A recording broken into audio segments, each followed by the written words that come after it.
وعلیکم السلام ورحمۃ اللہ وبرکاتہ۔ غیر مسلم کافر یا مشرک کو سلام کرنے کے سلسلے میں علماء کرام کے درمیان اختلاف رہا ہے، اور امت کے بعض لوگ قائل ہیں، امت کے بعض لوگ اس کا منع کرتے ہیں۔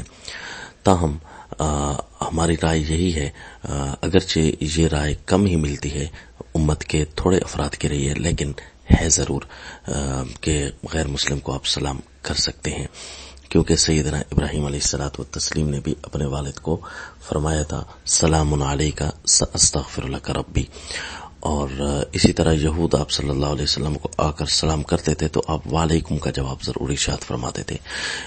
تو پوچھا گیا کہ تو بتایا کہ یہ لوگ غلط لفظ استعمال کرتے ہیں، تو میں صرف ان کو وعلیکم کہہ دیتا ہوں کہ جو تم نے کہا، یعنی اگر برا کہا تو وہی برا تم پر لوٹ گیا، اور اگر اچھا کہا تو اچھا تم پر لوٹ گیا۔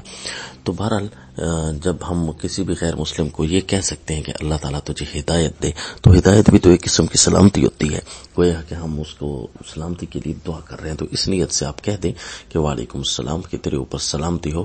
تو ہدایت سے بڑی سلامتی کون سی ہو سکتی ہے؟ آپ ہدایت کی نیت کر لیا کریں، تو یہ کر سکتے ہیں۔ السلام۔